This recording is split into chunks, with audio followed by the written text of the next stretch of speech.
Ma ogtahay in taariikhda kubadda cagta oo dhan uu jiro hal ciyaaryahan oo qadar lama arag ah iyo nasiib xun ku dhacay?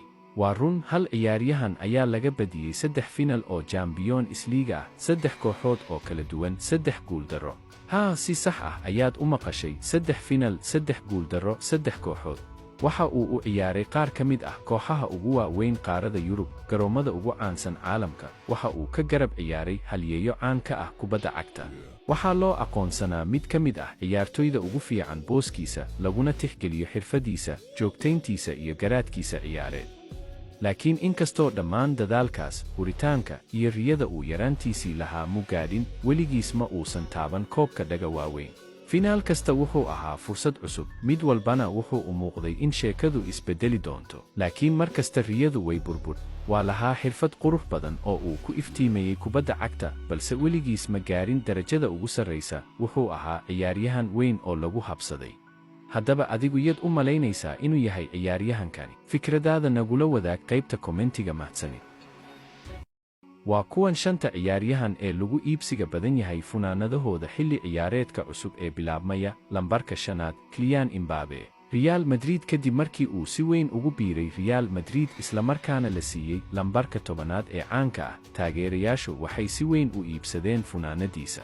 Kylian Mbappé waxa uu noqday mid ka mid ah ciyaartoyda funaanadahooda lagu iibsiga badan yahay Yurub iyo caalamkaba.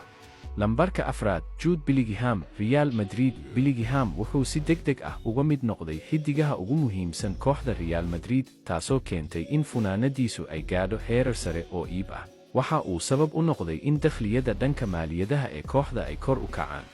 Lambarka 3, Mohamed Salah. Liverpool. Salah weli waa xiddig caan ah oo taageero weyn leh, gaar ahaan dalalka Carabta. Funaanadiisa ayaa si weyn looga iibsadaa Yurub, Bariga Dhexe iyo Afrika.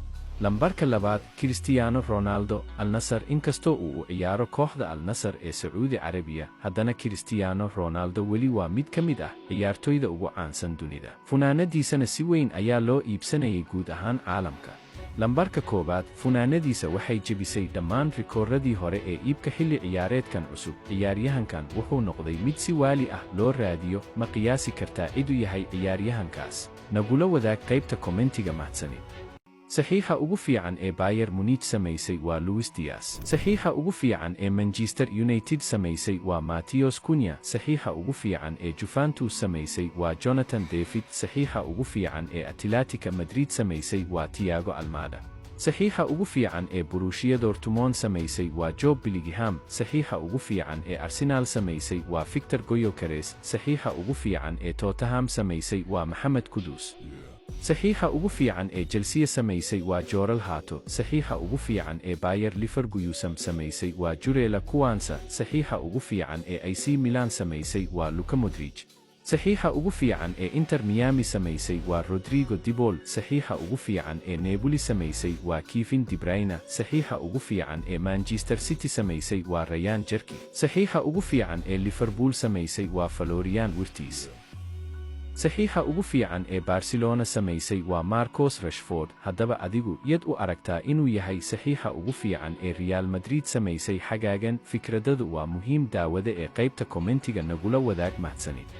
5 ciyaaryahan oo waayahoodii ciyaareed ku halligay xafladaha, khamriga iyo haweenka. In badan oo ka mid ah ciyaaryahanadan caanka ah waxay lumiyeen fursado dahabi ah sabab la xiriirta hab nololeedkooda, gaar ahaan xafladaha, isticmaalka khamriga iyo xidhiidhka haweenka.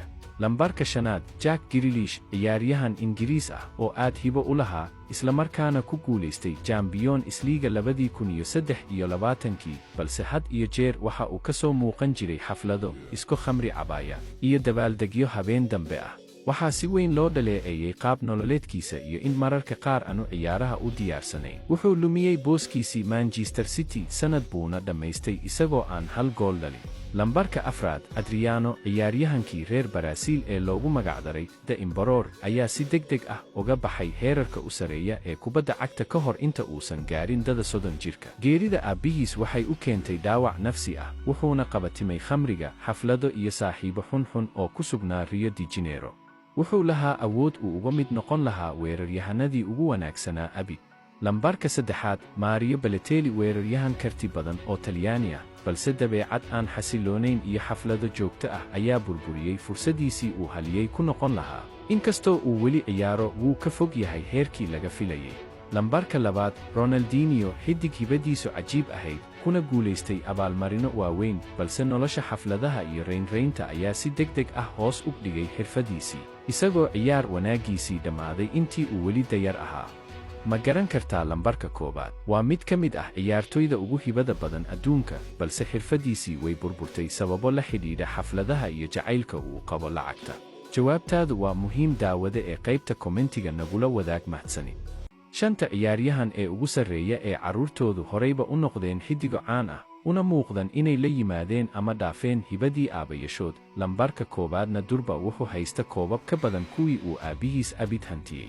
Lambarka 5, Giuliano Simeone, wiilka Diogo Simeone. Diogo Simeone waxa uu ah xiddig khadka dhexe ah, haatana waa tababaraha caanka ah ee Atletico Madrid. wiilkiisa Giuliano Simeone waa weeraryahan dhalinyaro ah oo ka soo baxay akadeemiyada Atletico Madrid. Wuxuu leeyahay adkaysi, feejignaan, orod joogto ah iyo dareen gool raadis.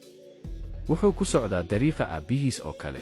Lambarka 4, Enzo Alves Fiera, wiilka Marcelo Fiera. Marcelo waa haliyey soo maray kooxda Real Madrid, 5 jeer ayuu kula guulaystay Champions League, waxaanu ah mid ka mid ah daafacyada bidix ee ugu wanaagsan taariikhda. wiilkiis Enzo Alves waa xiddig si degdeg ah uga dhex ifaya akadeemiyada Real Madrid. wuxuu yahay kabtanka kooxda dayarta, goolal badan ayuu dhaliyey, waxaana lagu yaqaanaa farsamo sare iyo kalsooni. xitaa si la mid ah aabbihiis ayuu u dabaaldegaa markuu gool dhaliyo. Lambarka 3, Marcos Thuram, wiilka Lilia Thuram. Lilia Thuram waxa uu ah difaac xoog badan, mid ka mid ah kuwii ugu fiicnaa xulka Faransiiska, kugulan guulaystay koobka adduunka 1989. wiilkaas Marcos Thuram waa weeraryahan heer caalami ah, wuxuu matalaa xulka Faransiiska, wuxuuna u soo ciyaaraa kooxaha waaweyn oo Yurub ah. isaga oo ka duwan aabbihiis, Marcos Thuram wuxuu doorbiday inuu ka ciyaaro weerarka. wuxuu leeyahay xirfad iyo awood gool dhalneed. Lambarka 2, Erling Haaland, wiilka Erling Haaland. Erling Haaland waxa uu ahaa ciyaaryahan difaac ah oo u soo ciyaari jiray kooxaha Premier League sida Leeds United iyo Manchester City. wiilkiis Erling Haaland waa mid ka mid ah weeraryahanada ugu khatarta badan adduunka, ku guulaystay Premier League, Champions League iyo abaalmarino shakhsi ah oo kala duwan. wuxuu durba si weyn uga sarreeyaa aabbihiis, isagoo noqday xiddig caalami ah oo heer sare ah. Ma garan kartaa lambarka 1? Waa wiilka u dhalay haliyey caan ah. durba wuxuu ka ifayaa ciyaartoyda da'yar. dad badanna waxay leeyihiin wuxuu mar hore ka fiicnaaday aabbihiis dhanka hibada iyo rajada mustaqbalka. haddii aad garatay, nagula wadaag qaybta kommentiga. mahadsanid.